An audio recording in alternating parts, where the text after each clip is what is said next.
Next would be our pulmonary embolism.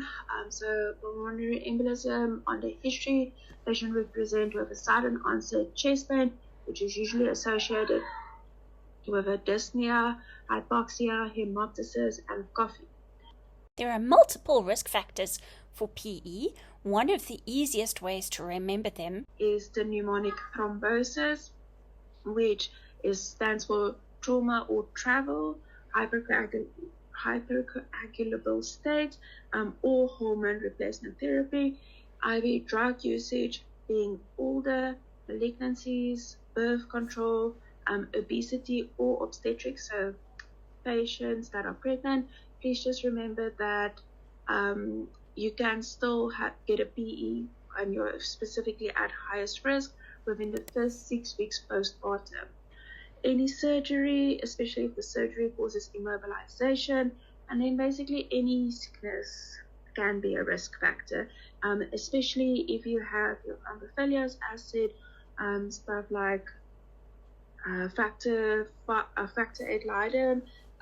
Your lupus can also cause it, antiphospholipid syndrome, but as it can also be something chronic like COPD or nephrotic syndrome.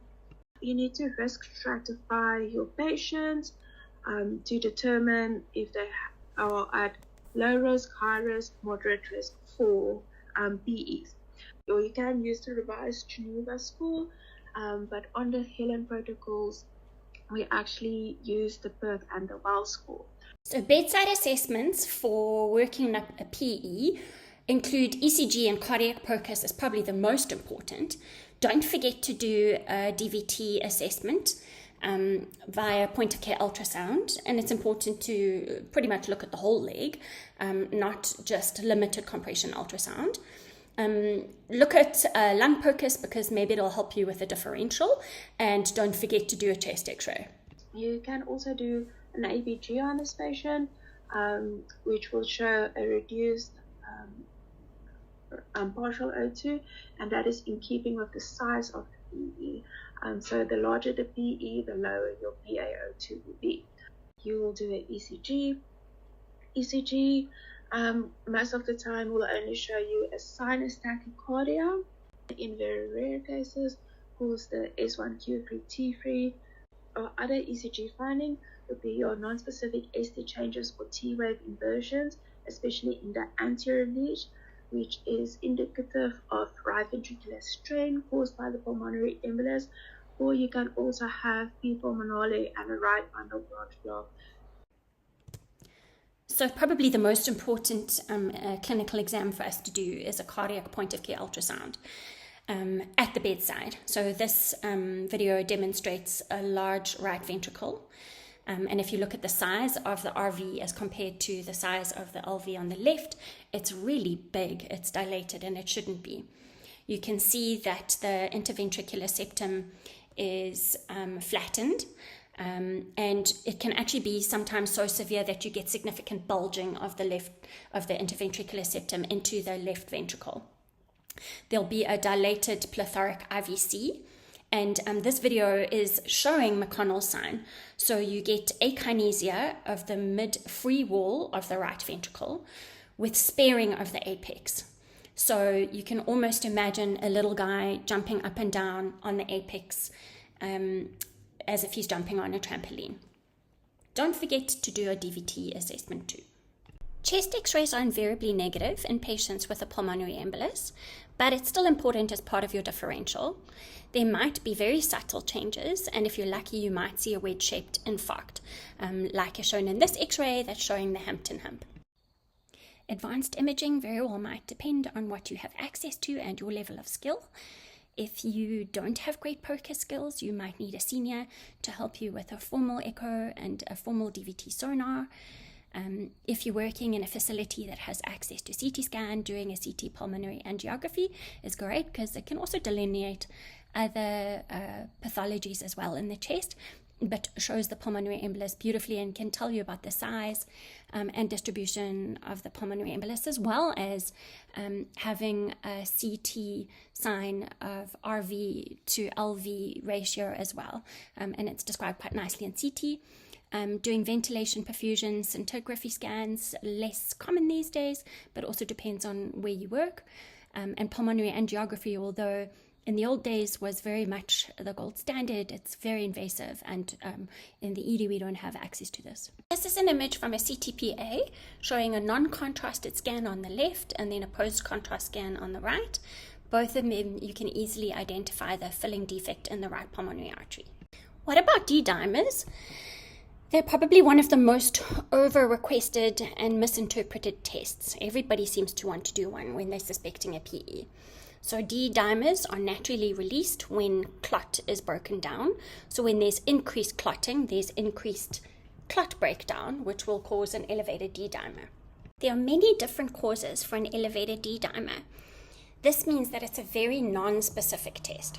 The D-dimer must be interpreted with caution, and you must interpret it in conjunction with the likelihood of there being a PE. So look at your risk stratification.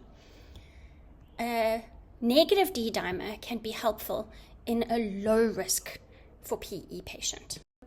A negative D-dimer rules out a PE, but a positive D-dimer does not rule in a PE. You have to then further investigate. Don't use D-dimers in patients who've got a high risk for PE because they have an unacceptably high false negative.